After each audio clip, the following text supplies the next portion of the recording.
मेरी माता जी आपकी सांसद रही है। भैया, ए भैया, ओ भैया, शांत हो जाए, शांत हो जाए।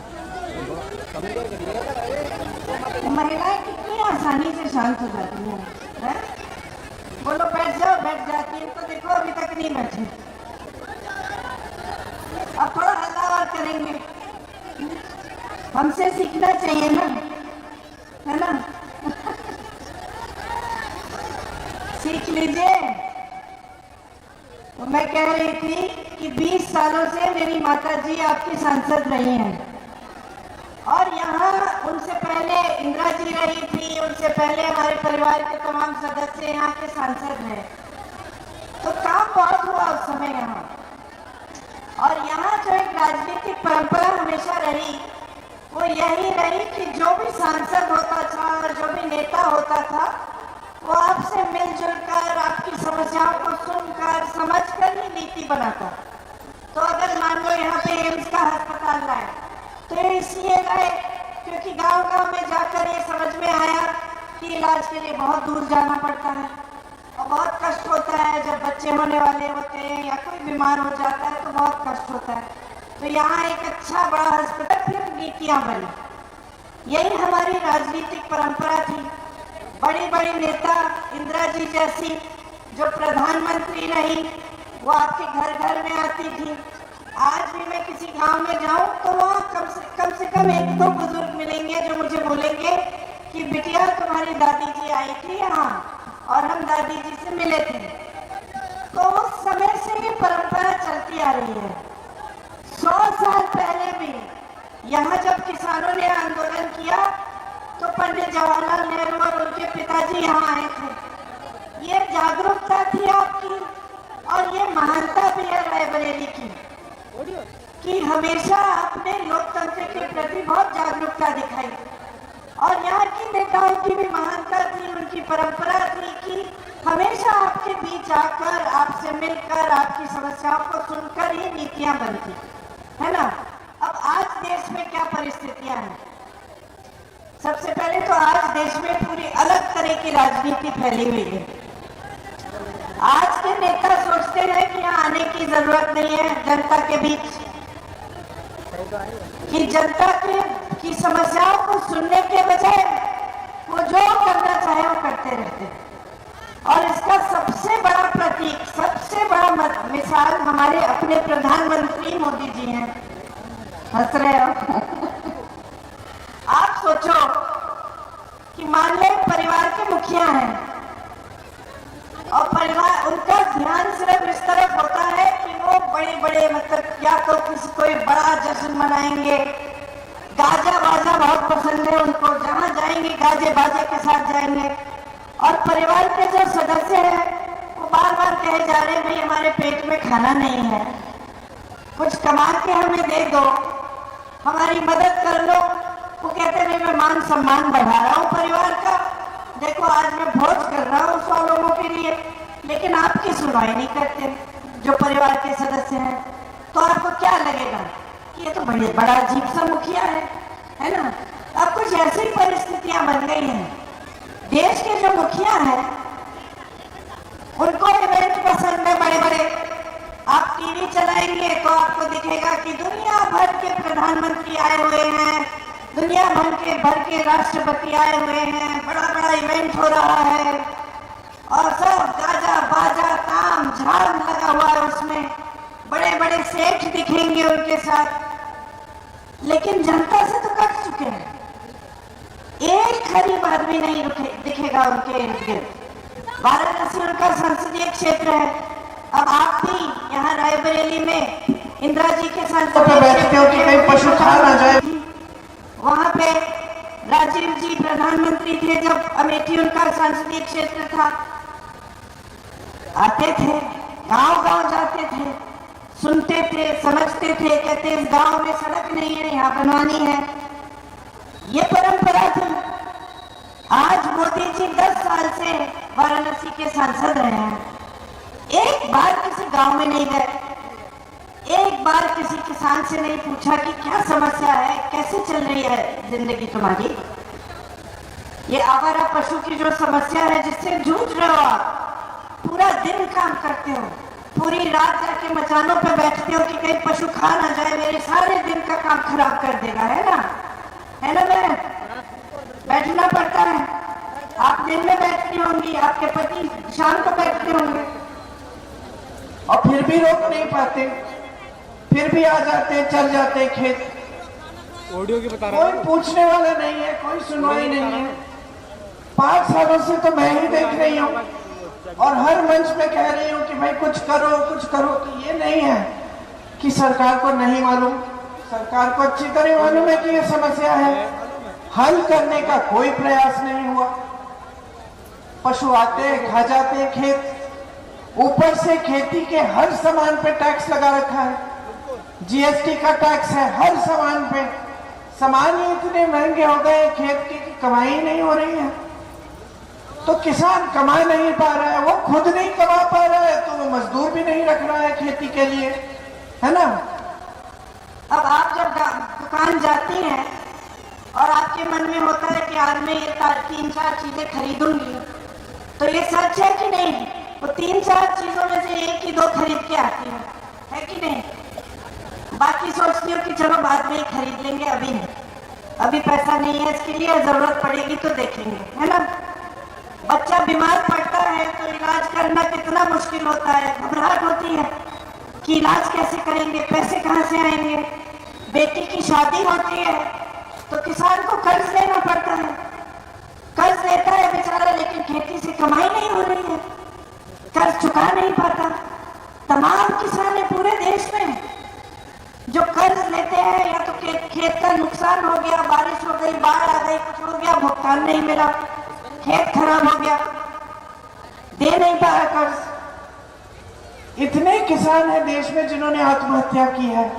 यहाँ ललितपुर में मैं गई थी एक किसान के घर, उसने एक मेरे ख्याल से 1.25 लाख का कर्ज लिया था, कुछ घर में कुछ शायद शादी ही थी, फिर सोचा कि चलो मेहनत करके मैं कर्ज चुका दूंगा। खाद आना बंद हो गया, खाद के वितरण केंद्र में गया, सरकारी वाला बंद था, प्राइवेट वाला था, वैसे भी उसकी तबीयत खराब हो रही थी, प्राइवेट वाले वितरण केंद्र में चले गया और एक कतार थी वहां। अब उसकी बेटी ने मुझे बताया कि वो कतार से हिलना नहीं चाह रहा था, क्योंकि वो सोच रहा था कि मैं कतार छोड़ के घर चले जाऊंगा तो क्या पता मुझे खाद मिलेगी कि नहीं, तो खड़ा रहा। बेटी पानी ले गई, पानी पिया, खाना वाना ज्यादा खाया नहीं, कुछ था ही नहीं घर में खिलाने के लिए। 2 दिन खड़ा रहा, फिर गिर के वहीं पे मर गया। अब ये एक किसान नहीं है, ये तमाम किसानों के साथ ऐसे हो रहा है। कोई आत्महत्या कर रहा है, इतना तनाव है हर चीज के लिए, जिंदगी में इतनी मुश्किलें हैं, मुश्किलें बढ़ती ही चली जा रही हैं। तमाम जो नौजवान हैं बेरोजगार खड़े हैं। अब आज बहनों जितने भी गरीब परिवार के हो, आज वो जमाना नहीं रहा कि बच्चा जैसे ही बड़ा हो गया आपने बोला चलो खेती में काम करो, ये जमाना नहीं रहा। अब ये जमाना है कि सब चाहते, कितना भी गरीब परिवार हो, सब चाहते कि बच्चे को पढ़ाएं लिखाएं, क्योंकि हम सब चाहते हैं कि बच्चा बड़ा होगा, अच्छा रोजगार मिलेगा, हम लोगों की देखभाल करेगा। इतनी जागरूकता है जनता में कि सब कहते हैं कि भाई किसी भी तरह से हम अपने बच्चों को पढ़ाएंगे। अब आप मेहनत करते हो, पढ़ाते हो बच्चों को, पाठशाला से गुजर के फिर निकल के फिर वो विश्वविद्यालय जाता है, डिग्री लाता है, कोई बीएससी करता है, कोई बीटेक करता है, कोई परीक्षा करता है भर्ती की, पता चला परीक्षा पेपर लीक हो गया, पेपर लीक हो गया, फिर से बेचारा 6 महीनों में दोबारा परीक्षा करेंगे। चलो 6 महीने में बेचारा फिर से तैयारी करता है, फिर परीक्षा देता है, फिर कोई घोटाला हो जाता है। और ऐसे बच्चों से मिली हूं मैं यहाँ, जब मैं यूपी में 2-3 साल पहले काम करती थी, कि 26-28 साल के हो गए हैं, परीक्षा देते देते घोटाला होता है, पेपर लीक होता है, बेचारे इंतजार करते हैं। अब इतनी मेहनत की है, माँ बाप ने कहीं ना कहीं से मेहनत करके पैसे इकट्ठे करके पढ़ा दिया है और बोला ठीक है बेटा ट्यूशन की फीस हम भर देंगे।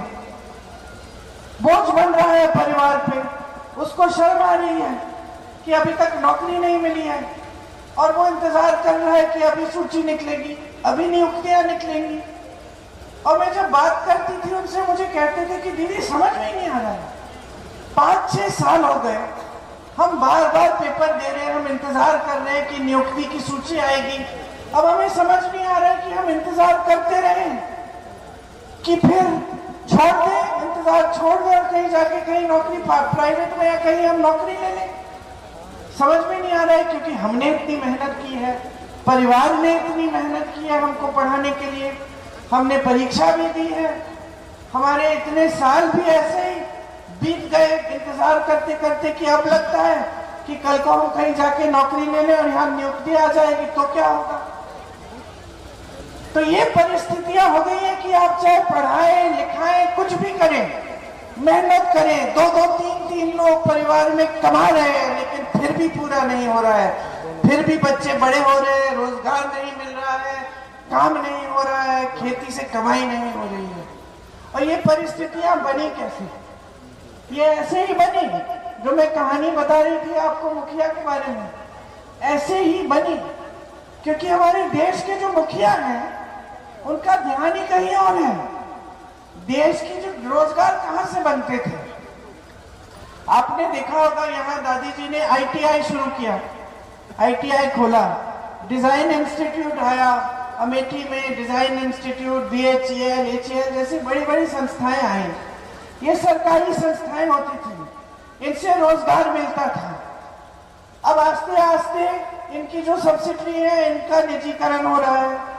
ठीक है, निजीकरण बुरा नहीं होता अपने आप में, लेकिन अगर सारी देश की संपत्ति उठाकर प्रधानमंत्री 4-5 बड़े बड़े खरबपतियों को दे दे तो ठीक नहीं होता। क्योंकि आप देखिए तो आज जो देश का कोयला है इन्हीं के दोस्तों का, देश की बिजली है इन्हीं के बड़े बड़े खरबपति दोस्तों की, देश के बंदरगाह सारे इन्हीं के दोस्तों के, देश के तमाम कोल्ड स्टोरेज इन्हीं के दोस्तों के, देश के हवाई अड्डे इन्हीं के दोस्तों के। तो रोजगार कहां से बनेगा? देश की संपत्ति थी, सब पकड़ा दिया आपने सिर्फ 4-5 लोगों को। अब एक यहां से रोजगार बनता था और रोजगार खेती से बनता था। जब खेती से कमा रहे थे तो खूब मजदूर भी रखते थे लोग, खेती में और भी कमाई होती थी, और सिर्फ मजदूरी नहीं, उससे और भी बनता था रोजगार। अब वो रोजगार भी बंद हो गया है। अब तीसरी जगह कहां से रोजगार बनता था? छोटे दुकानदारों से, छोटे बिजनेस। अब मान लो आपने मैन्युफैक्चरिंग का यूनिट खोल दिया, जो भी हो, चप्पल बना रहे, जूते बना रहे, कुछ और बना रहे, तो आपने वहां से रोजगार दिलवा दिए लोगों को। अब प्रधानमंत्री जी एक दिन उन्होंने तय किया कि वो नोटबंदी करेंगे। आपको कह दिया कि अपने सारे जितने भी वो नोट थे उस समय 500 के नोट थे, आदमी 1000 का था, जाइए बैंक में डाल दीजिए, सारा काला धन देश में आ जाएगा। आप सबने एक काम किया, मेरी बहनों ने जो छोटी मोटी बचत की थी, मुझे याद है मेरे बच्चों के एक मास्टर जी होते थे और कितने वो संकट में थे उस समय। उन्होंने मुझे बोला, मालूम नहीं था कि मेरी माता जी ने चुपचाप से तकिए के नीचे करती है, नानियाँ दादियाँ थोड़ा थोड़ा रख लेती है कि पोता आएगा पोती आएगी, थोड़ा थोड़ा खरीद के देंगे। उनको तो मालूम ही नहीं था कि ऐसे इकट्ठे कर करके माता जी ने तकिए के नीचे, गद्दे के नीचे पैसे इकट्ठे करके रखे थे। बाद में पता चला कि हे भगवान, ये तो यहाँ पे पड़े, बेचारा बैंक ले गए। फिर तो ये सब आपकी जितनी भी छोटी छोटी बचत थी ये तो गई बैंक में। और जो छोटे कारोबार थे, छोटे दुकानदार थे, उनका नुकसान हुआ बहुत, उस समय बहुत नुकसान हुआ। लेकिन सबने इनका काम खराब कर देगा, है ना मैम? बैठना पड़ता है, आप दिन में बैठती होंगी, आपके पति शाम को बैठते होंगे, आप कतार में खड़े हो गए और फिर भी रोक नहीं पाते, फिर भी आ जाते, चल जाते खेत। कोई पूछने वाला नहीं है, कोई सुनवाई नहीं है। 5 सालों से तो मैं ही देख रही हूँ और हर मंच पे कह रही हूँ कि भाई कुछ करो कुछ करो। कि ये नहीं है कि सरकार को नहीं मालूम, सरकार को अच्छी तरह मालूम है कि ये समस्या है, हल करने का कोई प्रयास नहीं हुआ। बहुत लोगों को पशु आते हैं, खा जाते हैं खेत। ऊपर से खेती के हर सामान पे टैक्स लगा रखा है, जीएसटी का टैक्स है हर सामान पे। सामान इतने महंगे हो गए, खेत की कमाई नहीं हो रही है, तो किसान कमा नहीं पा रहा है, वो खुद नहीं कमा पा रहा है, तो वो मजदूर भी नहीं रख रहा है खेती के लिए, है ना। अब आप जब दुकान जाती हैं और आपके मन में होता है कि आज मैं ये 3-4 चीजें खरीदूंगी, तो ये सच है कि नहीं? वो 3-4 चीजों में से 1 की 2 खरीद के आती है कि नहीं? बाकी सोचती हो कि चलो बाद में ही खरीद लेंगे, अभी नहीं, अभी पैसा नहीं है इसके लिए, जरूरत पड़ेगी तो देखेंगे, है ना। बच्चा बीमार पड़ता है तो इलाज करना कितना मुश्किल होता है, घबराहट होती है कि इलाज कैसे करेंगे, पैसे कहां से आएंगे। बेटी की शादी होती है तो किसान को कर्ज लेना पड़ता है, कर्ज लेता है बेचारा, लेकिन खेती से कमाई नहीं हो रही है, कर्ज चुका नहीं पाता। तमाम किसान है पूरे देश में जो कर्ज लेते हैं, या तो खेत का नुकसान हो गया, बारिश हो गई, बाढ़ आ गई, कुछ हो गया, भुगतान नहीं मिला, खेत खराब हो गया, दे नहीं पा रहा कर्ज। इतने किसान हैं देश में जिन्होंने आत्महत्या की है। यहाँ ललितपुर में मैं गई थी एक किसान के घर, उसने मेरे ख्याल से 1.25 लाख का कर्ज लिया था। कुछ घर में कुछ शायद शादी ही थी, फिर सोचा कि चलो मेहनत करके मैं कर्ज चुका दूंगा। खाद आना बंद हो गया, खाद के वितरण केंद्र में गया, सरकारी वाला बंद था, प्राइवेट वाला था, वैसे भी उसकी तबीयत खराब हो रही थी, प्राइवेट वाले वितरण केंद्र में चले गया और एक कतार थी वहां।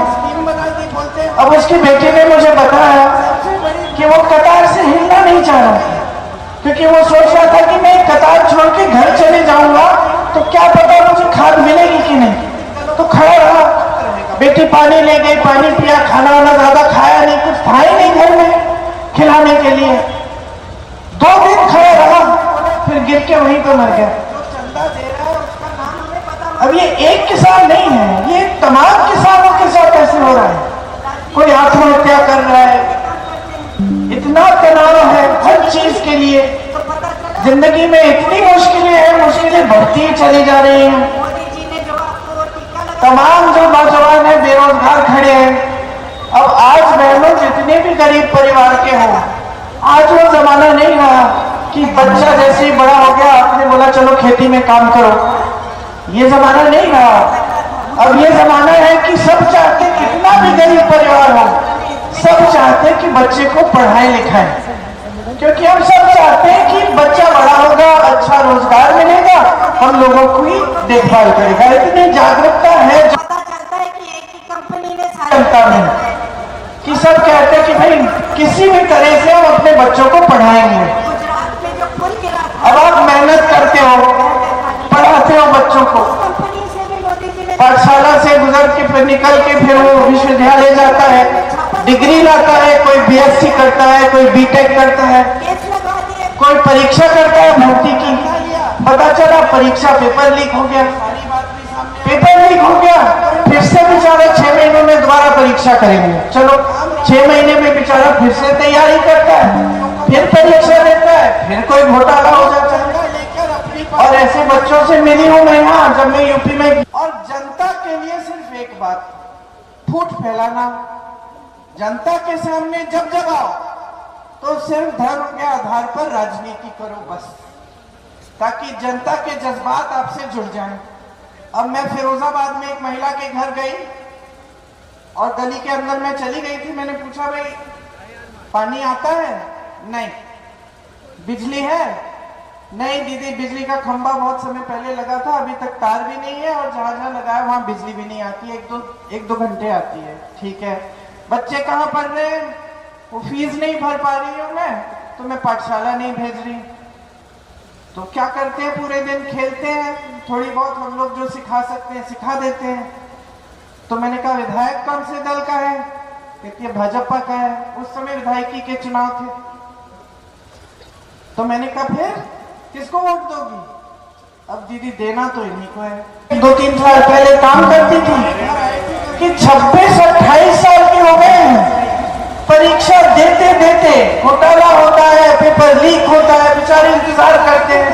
अब इतनी मेहनत की है, माँ बाप ने कहीं ना कहीं से मेहनत करके पैसे इकट्ठे करके पढ़ा दिया है और बोला ठीक है बेटा ट्यूशन की फीस हम भर देंगे। तो बताइए, मैंने उसको समझाया कि देखो ये विधायक कितनी बार विधायक बना है? 2 बार बन चुका है, अब तुम तीसरी बार बनाने वाली हो। अब इसको तो पता चल गया कि काम करने की जरूरत नहीं है। मैं घर चले जाऊंगा, इनके भगवान का नाम लूंगा, बोल दूंगा ये वो मंदिर मस्जिद की बात कर लूंगा और वोट मुझे मिल जाएगा। तो फिर मैं काम क्यों करूं? तो आदत किसने बिगाड़ी? तो मैंने समझाया, अरे बहन बोझ बन रहा है परिवार पे, उसको शर्म आ रही है कि अभी तक नौकरी नहीं मिली है और वो इंतजार कर रहा है कि अभी सूची निकलेगी, अभी नियुक्तियां निकलेंगी। आप कहते और मैं जब बात करती थी उनसे, मुझे कहते थे कि दीदी समझ में नहीं आ रहा है, मैंने खुद अपने 5-6 साल हो गए, हम बार बार पेपर दे रहे हैं, हम इंतजार कर रहे हैं कि नियुक्ति की सूची आएगी। अब हमें समझ में आ रहा है कि हम इंतजार करते रहे कि फिर छोड़ दे, इंतजार छोड़ दे और कहीं जाके कहीं नौकरी प्राइवेट में या कहीं हम नौकरी ले लें। समझ में नहीं आ रहा है क्योंकि हमने इतनी मेहनत की है, परिवार ने इतनी मेहनत की है हमको पढ़ाने के लिए, हमने परीक्षा भी दी है, हमारे इतने साल भी ऐसे ही बीत गए इंतजार करते करते कि अब लगता है कि कल को हम कहीं जाके नौकरी ले लें और यहाँ नियुक्ति आ जाएगी तो क्या होगा। तो ये परिस्थितियां हो गई है कि आप चाहे पढ़ाएं लिखाएं कुछ भी करें, मेहनत करें, 2-2 3-3 लोग परिवार में कमा रहे हैं, लेकिन फिर भी पूरा नहीं हो रहा है, फिर भी बच्चे बड़े हो रहे हैं, रोजगार नहीं मिल रहा है, काम नहीं हो रहा है, खेती से कमाई नहीं हो रही है। और ये परिस्थितियां बनी कैसे? ये ऐसे ही बनी जो मैं कहानी बता रही थी आपको मुखिया के बारे में, ऐसे ही बनी क्योंकि हमारे देश के जो मुखिया हैं उनका ध्यान ही कहीं और है। देश की जो रोजगार कहां से बनते थे? आपने देखा होगा यहाँ दादी जी ने ITI शुरू किया, ITI खोला, डिजाइन इंस्टीट्यूट आया अमेठी में, डिजाइन इंस्टीट्यूट, BHEL, HEL ऐसी बड़ी बड़ी संस्थाएं आई। ये सरकारी संस्थाएं होती थी, इनसे रोजगार मिलता था।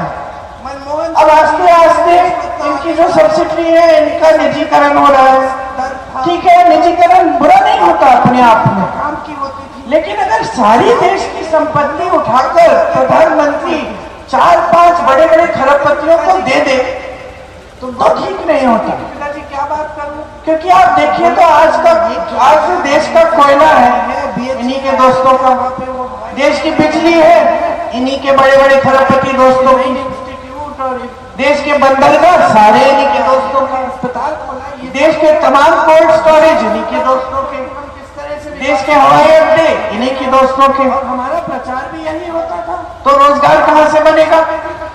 देश की संपत्ति थी, सब पकड़ा दिया आपने, सिर्फ 4-5 लोगों को बड़े बड़े उद्योग खोले हैं। अब एक यहाँ से रोजगार बनता था और रोजगार खेती से बनता था। जब खेती से कमा रहे थे तो खूब मजदूर भी रखते थे लोग, तो सोचने खेती में और भी कमाई होती थी और सिर्फ मजदूरी नहीं, उससे और भी बनता था। अगर वाकई इन्होंने 10 सालों में रोजगार दिए होते, महंगाई कम की होती, महिलाओं के लिए कोई अच्छी स्कीम लाए होते तो उसके आधार पर बोलते ना, आपके सामने प्रचार करने आते तो उसके आधार पर बोलते कि भाई हमने करोड़ों रोजगार दिए और अगले 5 सालों में हम करोड़ रोजगार देंगे। लेकिन मुझे तो बोलने की हिम्मत नहीं है क्योंकि कुछ किया नहीं। आज जनता समझ रही है कि कितने बड़े बड़े सपने दिखाए हमें भाजपा वालों ने।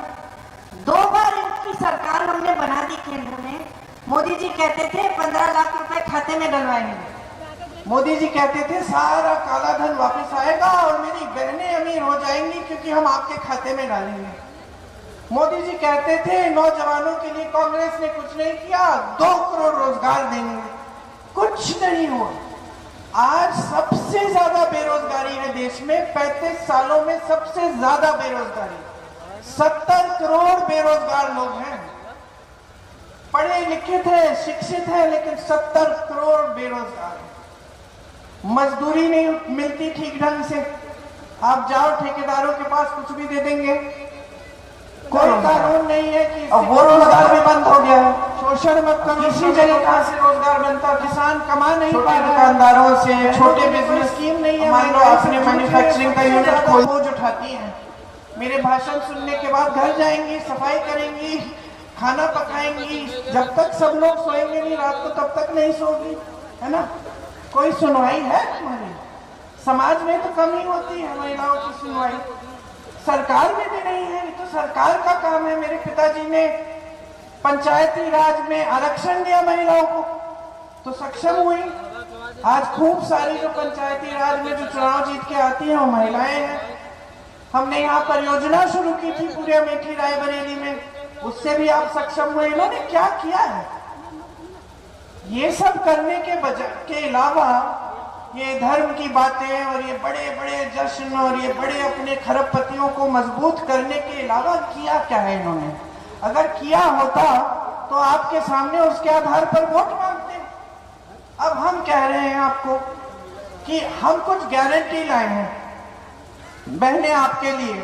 हम समझ रहे हैं आपका संघर्ष क्या है, हम समझ रहे हैं कि कितनी मुश्किलें हैं जीवन में। इसीलिए हमने तय किया है कि अगर हमारी सरकार आएगी तो जो गरीब परिवार है उसमें जो सबसे बड़ी महिला है उसको 1 लाख रुपए सालाना हम देंगे। हर महीने 8,500 रुपए हम डालेंगे आपके खाते में, क्योंकि हम पहचानते हैं कि जो घर का काम है उसको आज तक पहचाना नहीं गया है। आप उतनी मेहनत करती हो घर पे जितनी बाहर करती हो। खेत में जाओगी, मजदूरी करोगी, उतनी मेहनत करोगी, घर पे आओगी।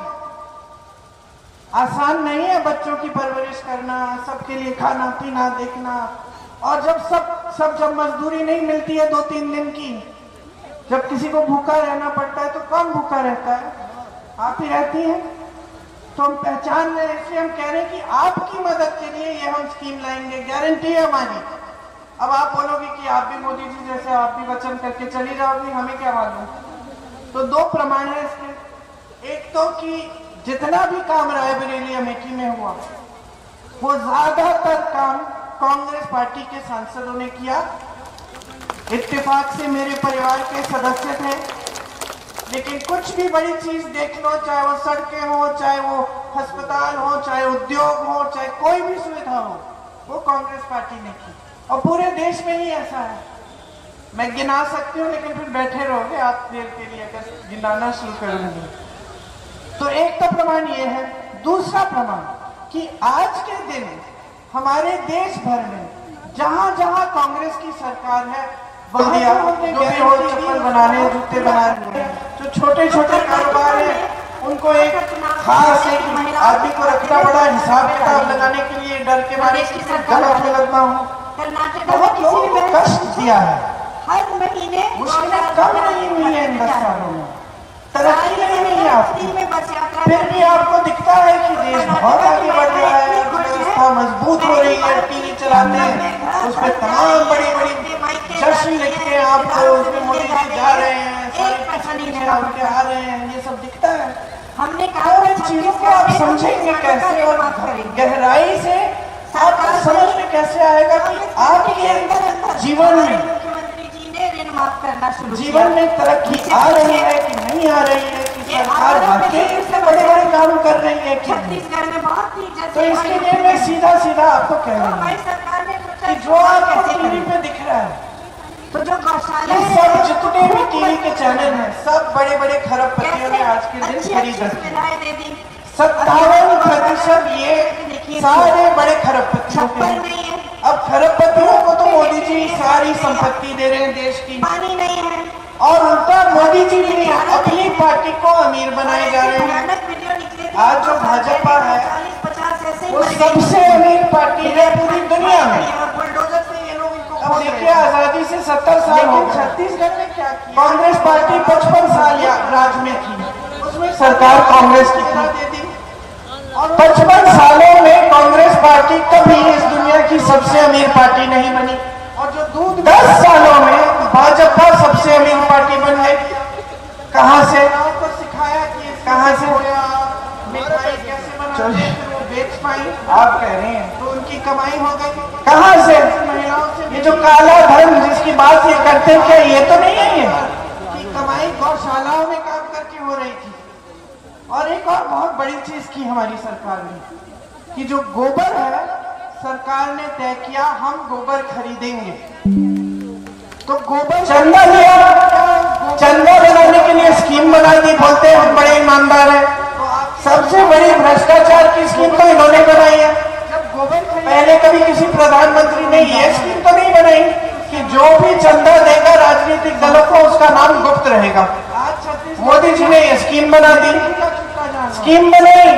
अब हो सकता है भाजपा की सरकार वापस आ गई तो हो सकता है ये स्कीम बंद कर दे, लेकिन ये उसके बाद पूरे देश न्यायालय ने बोला कि भाई ये गलत बात है, जो चंदा दे रहा है उसका नाम हमें पता होना चाहिए, पूरे देश को मालूम होना चाहिए, ये सार्वजनिक काम है। राजनीतिक दल जो है जनता के लिए काम करते हैं। तो जब सूची निकली तो पता चला कि मोदी जी ने किस किस से चंदा लिया है। मोदी जी ने जो आपको टीका लगा था, याद है आपको? किस किस को लगा टीका? सबको लगा, हमें भी लगा। लगाना चाह रहे थे कि डर लग रहा था? हाँ, थोड़ा डर लग रहा था, मुझे तो लग रहा था। मैंने कहा कि ये टीका इतनी जल्दी में बना है, भगवान जाने इसमें क्या है ना। खैर हम सबने लगाया और उस पर्चे पे मोदी जी की फोटो भी आई थी, याद है? अब पता चलता है कि एक ही कंपनी ने सारे टीके बनाए और उन्होंने 52 करोड़ रुपए चंदा दिया मोदी जी को। गुजरात में जो पुल गिरा था जिससे सैकड़ों लोग बह गए पानी में, उस कंपनी से भी मोदी जी ने चंदा लिया।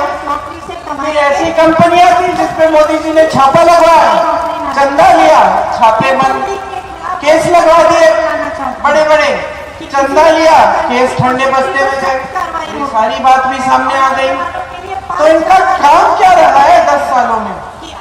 काम रहा है कि अपने बड़े बड़े खरबपतियों को मजबूत बनाओ, खूब चंदा लेकर अपनी पार्टी को मजबूत बनाओ, और जनता के लिए सिर्फ एक बात, फूट फैलाना। जनता के सामने जब जब आओ तो सिर्फ धर्म के आधार पर राजनीति करो बस, ताकि जनता के जज्बात आपसे जुड़ जाएं। अब मैं फिरोजाबाद में एक महिला के घर गई और गली के अंदर में चली गई थी। मैंने पूछा भाई पानी आता है? नहीं। बिजली है? नहीं दीदी, बिजली का खंभा बहुत समय पहले लगा था, अभी तक तार भी नहीं है, और जहाँ जहाँ लगा है वहाँ बिजली भी नहीं आती है, एक दो घंटे आती है। ठीक है। बच्चे कहाँ पढ़ रहे हैं? वो फीस नहीं भर पा रही हूँ मैं, तो मैं पाठशाला नहीं भेज रही। तो क्या करते हैं? पूरे दिन खेलते हैं, थोड़ी बहुत हम लोग जो सिखा सकते हैं सिखा देते हैं। तो मैंने कहा विधायक कौन से दल का है? ये भाजपा का है। उस समय विधायकी के चुनाव थे। तो मैंने कहा फिर किसको वोट दोगी?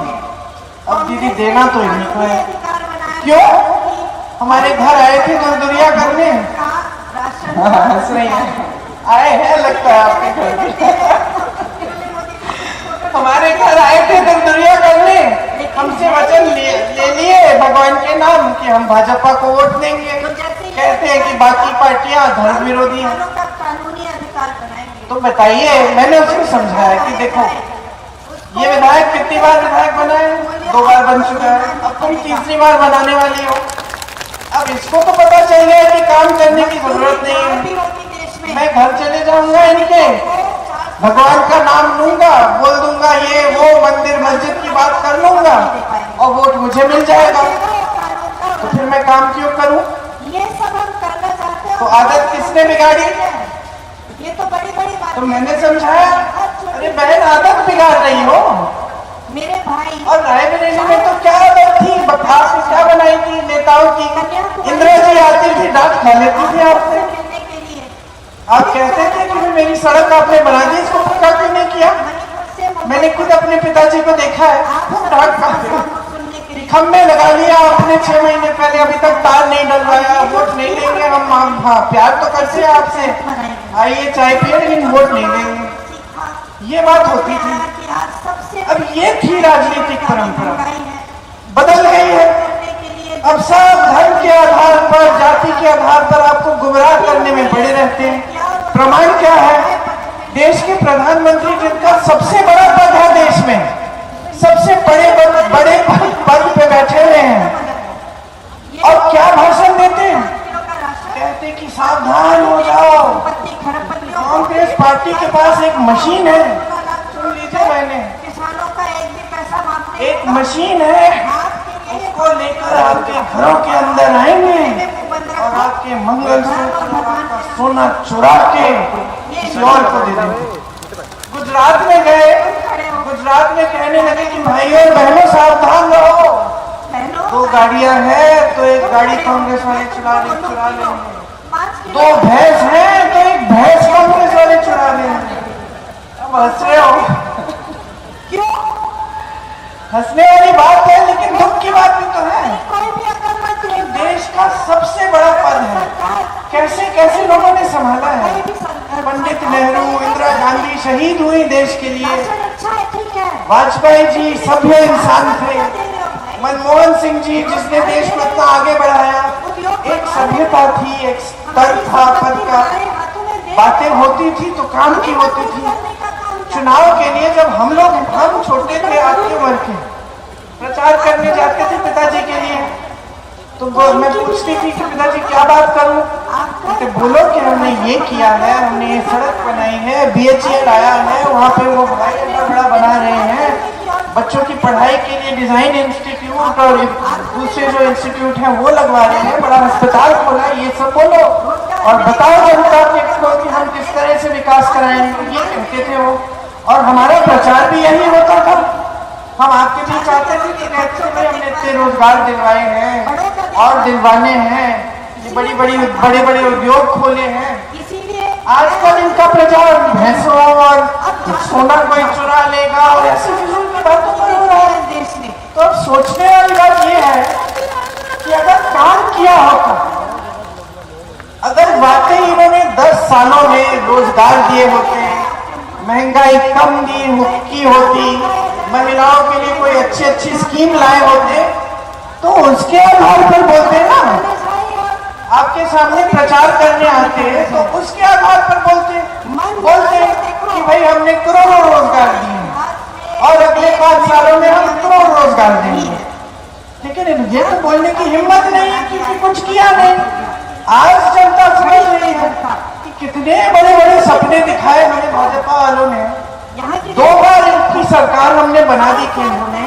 मोदी जी कहते थे 15 लाख रुपए खाते में डलवाएंगे, मोदी जी कहते थे सारा काला धन वापस आएगा और मेरी बहनें अमीर हो जाएंगी क्योंकि हम आपके खाते में डालेंगे। मोदी जी कहते थे नौजवानों के लिए कांग्रेस ने कुछ नहीं किया, 2 करोड़ रोजगार देंगे, कुछ नहीं हुआ।